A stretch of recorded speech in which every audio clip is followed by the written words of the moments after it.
और घर आते आते तेरा मेरा शुरू। अरे भाई जरा सी मेड़ कट गई अगर तो गोलियां चल जाती हैं, और सब कुछ जानते हो, सब यहीं पड़ा रह जाएगा। जाने इस जमीन पर कितने आए और कितने चले गए, और कितने आएंगे कितने चले जाएंगे, लेकिन ये यहीं पड़ी रह जाएगी। हमारा और आपका ये, जैसे हम आप कपड़े बदलते हैं ना, आज जैसे हम लोग कहीं पिकनिक मनाने जाते हैं, हमारे प्रधान जी तो भी कहीं गए थे घूमने, कम से कम 2 अटैची कपड़ा लेकर के गए होंगे।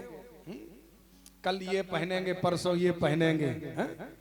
साहब हम आप पिकनिक मनाने जाते हैं तो अटैची भर भर के कपड़े ले जाते हैं, और जो दुनिया का सत्य है उसकी तैयारी कोई नहीं करता है। दुनिया का सबसे बड़ा सत्य क्या है परीक्षित जी?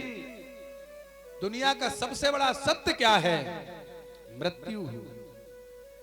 उसकी तैयारी कोई नहीं कर। मरने की तैयारी कौन कौन कर रहा है? कोई कर रहा है यहाँ? एक बार बाबा नारद ने विचार किया कि लाओ पृथ्वी पे घूम के आए, देखें लोग कैसे रह रहे हैं। सो घूमते घूमते एक दरवाजे पर पहुंचे, बिल्कुल सड़ी सी डोकरी बैठी माता बैठी, हाथ पैर काम नहीं कर रहे, शरीर काम नहीं कर रहा। तो बाबा नारद ने कहा माता जी चलोगी? कहाँ ले चलोगे? कहा स्वर्ग लोक में ले चलेंगे, हम नारद हैं। माता जी ने कहा देखो चलते तो हम, अभी हमने नतबहू का मुंह नहीं देखा, और हम नतबहू का मुंह देख लें तब चलें, तब चलेंगे। बाबा नारद ने कहा बिल्कुल पकी हुई रखी हो, और हम तुम्हें विमान में बैठाल करके ले चलेंगे, यमराज का कोई झंझट नहीं है, बढ़िया हवाई जहाज में बैठो चलो। प्यारे मना कर दिया। बाबा नारद और घूमे तो कोई नहीं मिला जाने वाला है? एक दिन ऐसा आया कि वो बूढ़ी माता नाती का विवाह नहीं देख पाया, मर गई। अंत में जो विचार किया जाए वही बनना पड़ता है। सो मनुष्य का जन्म तो नहीं मिला, सर्प का जन्म मिला, सो नागिन बन गई। नागिन बन गई लेकिन मोह नहीं छूटा। नातिन का मुंह देखेंगे, नतबहू का है? मोह नहीं छूटा, सो उसी घर में जाकर के बैठ गई। कहा? एक कोठरी में कंडे भरे हुए थे, उसी में जाकर के बैठ गई। नाती का विवाह हुआ, नतबहू आ गई। एक दिन नतबहू कंडा लेने के लिए गई, सो दादी ने विचार किया लाओ अब देख लें कैसो मुंह है नतबहू। सो जैसे ही उस कंडे में निकल करके और जैसे फन किया, सो बहू चिल्लाने लगी सांप सांप। सो आया उसका दूल्हा, सो लेकर के डंडा फन ही फन मार मार के व्यवस्था बना दी। नारद बाबा ने कहा जब तक तुमने अपना फन नहीं फुरवाया तब तक तुम नहीं गई। अरे आया है सो जाएगा राजा रंक फकीर, कोई सिंहासन चढ़ चला, कोई बंधे जात जंजीर। तो कर्म प्रधान विश्व रचि राखा, जो जस करही सो तस फल चाखा। कर्म अच्छे करते रहो प्यारे, मनुष्य योनि प्राप्त हुई बड़े भाग्य। प्यारे जीवन में मानव जीवन मिलना बहुत कठिन है, बड़े भाग्य मानुष तन पावा, सुर दुर्लभ सद ग्रंथ निगाव। और हम आपको तो दोनों चीजें मिल रही हैं, बड़े भाग्य मानुष तन पावा, मनुष्य का शरीर भी है, और बड़े भाग्य पाई सतसंगा, विनय प्रयास होई भव भंगा। बिना प्रयास के भगवान की शरणागति में बैठे हुए हैं, भगवान की कथा को सुन रहे हैं। और जो भगवान की कथा को सुनता है, मनन करता, चिंतन करता है, उस पर भगवान की कृपा होती है। प्यारे, भगवान की कृपा, भगवान बहुत दयालु हैं, हमारे आपके ऊपर सदैव कृपा करते हैं। जब हमारे आपके जीवन में कोई संकट आता है, हे प्रभु इस संकट से हमें उबारो। दीन दयाल बिरद सम भारी, हरहु नाथ मम संकट भारी।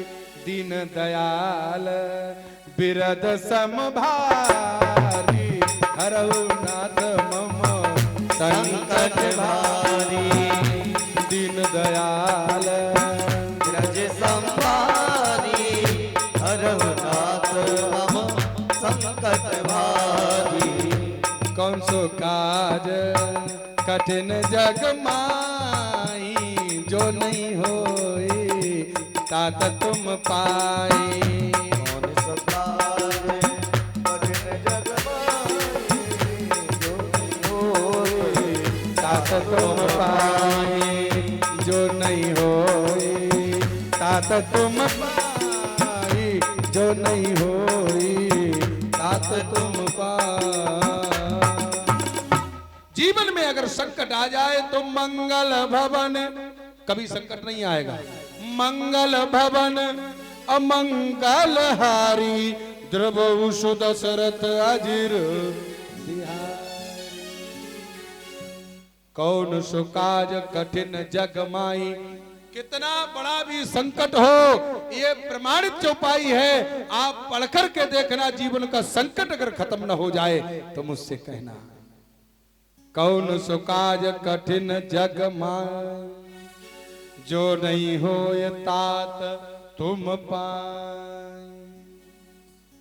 जीवन का संकट खत्म हो जाएगा।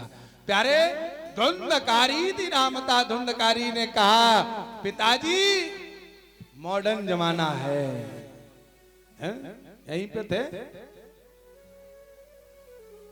प्यारे। आत्मदेव जी महाराज को बहुत गिलानी हुई। कुपुत्रो जायेत क्वचिदपि कुमाता न भवति। माता कभी पुत्र के लिए कुमाता नहीं हो सकती, लेकिन पुत्र कुपुत्र जरूर हो सकता है। माँ माँ होती है प्यारे। लेकिन जैसे ही धुंधकारी से कहा, धुंधकारी नहीं माना। दूसरे दिन हाथों में शराब की बोतल लेकर के आया। सो आत्मदेव जी महाराज ने कहा निकल जा मेरे घर से, निकल जा मेरे घर से। सो पास में पड़ा था एक बांस का डंडा उठाया और अपने पिताजी के सर में मार दिया। घर तुम्हारा है कि हमारा है? जिस बालक को खून पसीने की कमाई से पाल पोस करके बड़ा किया, आज वो कह रहा है कि घर से निकल जा। ए भाई, निकलने के लिए कह रहा है और डंडा मार दिया उस पिता को। और जब पिता को डंडा मारा तो आत्मदेव जी महाराज को उस संत की वाणी याद आ गई, पुत्र से नाम नहीं चलता, राम को पुत्र मानो, कृष्ण को पुत्र मानो। अरे संत की वाणी याद आ गई,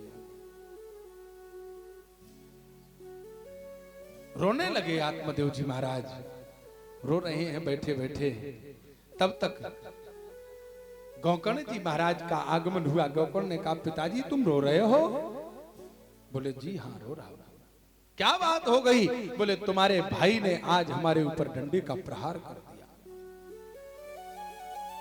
क्या चाहते हो? गौकर्ण जी महाराज बहुत शांति प्रिय हैं।